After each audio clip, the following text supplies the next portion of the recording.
Allergy जी कोणाला पण होऊ शकते आणि लहान मुलांमध्ये विशेषतः नवजात शिशु ते 12 वर्षे वयातल्या मुलांना तर हा आजार होतोच होतो. बालदमा, खाद्यपदार्थ, डाळी, दूध, शेंगदाणे, भात किंवा थंड पाणी किंवा थंड हवा, परफ्यूम पावडर अशा वेगवेगळ्या गोष्टींची ॲलर्जी असणं हे सध्या कॉमन झालंय. मग त्यावर उपाय एकच. नगर जिल्ह्यातील पहिले paediatric allergist doctor Sagar Wagh Delhi येथील Gangaram institute for post graduate medical education and research सेंटरमधून diploma in asthma and allergy हा कोर्स पूर्ण करणारे डॉक्टर सागर वाघ त्यांच्या वाघ नर्सिंग होममध्ये उपलब्ध आहेत.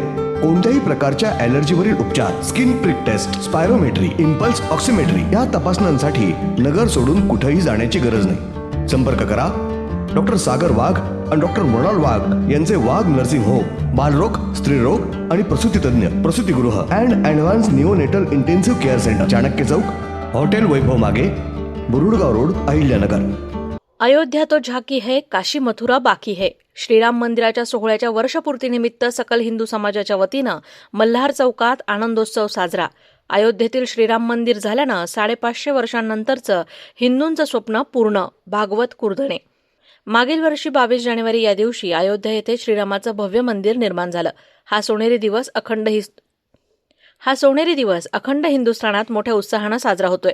सर्वत्र दिवाळीसारखा दीपोत्सव करून व फटाक्यांच्या आतषबाजी करून रामभक्त वर्षपूर्ती सोहळा साजरा करतायत. 550 वर्षांनंतर हिंदूंचं स्वप्न पूर्ण झालंय.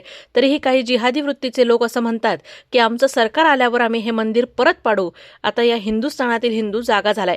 अयोध्या तो एक झाकी है, काशी मथुरा बाकी है, असं प्रतिपादन प्रखर हिंदुत्ववादी कार्यकर्ते भागवत कुर्धणे यांनी केलंय.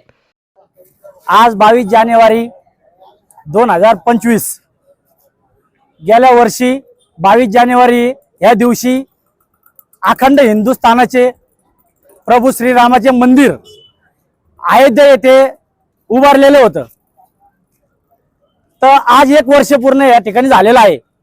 तरीही महाराष्ट्रातील नाही तर भारतातील सर्वांनी हा दिवस सोनेरी असा दिवस आज आहे, सर्वांनी साजरा केला पाहिजे. हा हिंदूंचा दिवस म्हणजे दुसरी दिवाळीच आहे.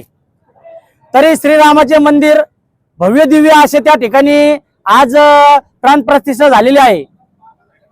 आणि तरी फक्त सर्व राम भक्तांना अहिल्यानगरच्या सर्वांना शुभेच्छा देतो की येणाऱ्या काळात 22 जानेवारी हा दिवस महाराष्ट्रात नाही तर भारतात जल्लोष साजरा करण्यात यावा. राम मंदिर म्हणजे हे खूप महत्वाचा विषय. हे राम मंदिर म्हणजे आपल्या पूर्वजांना पासून चालू होतं की राम मंदिर बनावं, पण हे पूर्ण राम मंदिर पूर्ण तयार झालेलं आहे. पण काही जिहादी लोक म्हणतात की आमचं जर सरकार परत आलं, काँग्रेसचे लोक हे विचारायचे असतील आणि ते म्हणत आहे की जर आमचं सरकार आलं तर परत राम मंदिर पाडू. हे काय तुमच्या बापाचं भारत नाहीये की परत पाडायला. तुम्ही जसं तसं उत्तर तुम्हाला या ठिकाणी भेटल. हिंदू आता पूर्णपणे जागे झालेला आहे. हे तर राम मंदिर तर एक झाकी आहे, काशी मथुरा अभी बाकी है. जय श्रीराम, जय महाकाल. अयोध्या येथील श्रीराम मंदिर प्राणप्रतिष्ठा होऊन 1 वर्ष झालं. या प्राणप्रतिष्ठा सोहळ्याच्या वर्षपूर्तीनिमित्त अहिल्यानगर शहरातील मल्हार चौक येथे सकल हिंदू समाजाच्या वतीनं फटाक्यांची आतषबाजी करण्यात आली आणि प्रभू श्रीरामांच्या घोषणा देऊन एकमेकांना पेढे भरवण्यात आले.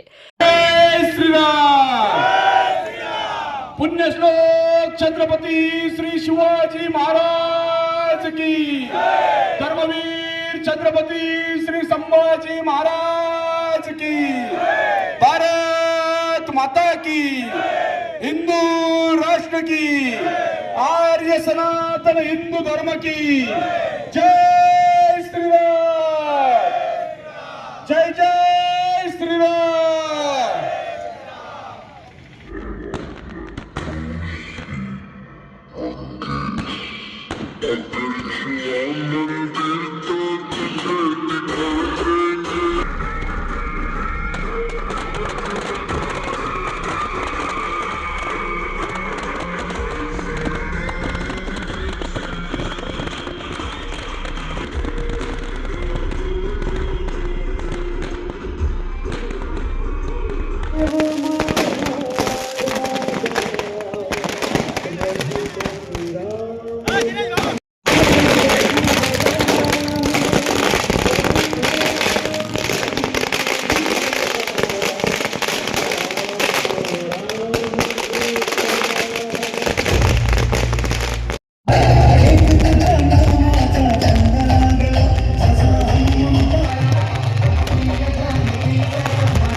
याप्रसंगी रामभक्त मोठ्या संख्येने उपस्थित होते. यावेळी भाजपाचे विशाल खैरे यांनी देखील हिंदू बांधवांना शुभेच्छा दिल्या. अहिल्यानगर शहरातील रामभक्त यावेळी मोठ्या संख्येने उपस्थित होते. गेले 500 वर्षापूर्वीचं स्वप्न आज भारतवासी म्हणजे जे हिंदुत्व नागरिकांचं जे 500 वर्षापूर्वीचं स्वप्न 1 वर्षापूर्वी 22 जानेवारी रोजी जे राम मंदिर पूर्ण होऊन प्राणप्रतिष्ठा प्रभू श्रीरामचंद्रांची झाली, त्या निमित्ताने आज 1 वर्षपूर्ती म्हणून आमचे मित्र म्हणजेच भाऊ भागवत शेठ कुर्दने रामभक्त कट्टर हिंदुत्ववादी यांनी जो उपक्रम राबवला व भागातील हिंदुत्व कसं जनजागृती करता येईल त्या निमित्ताने जो उपक्रम राबवला, फटाक्यांची आतिषबाजी, त्या सर्व हिंदुत्व तरुण जमा करून पेढे वाटून जो आनंद उत्सव साजरा केला त्याबद्दल मी त्यांचे धन्यवाद आभारी आहे. प्रतिनिधी दीपक कासवा, अहिल्यानगर.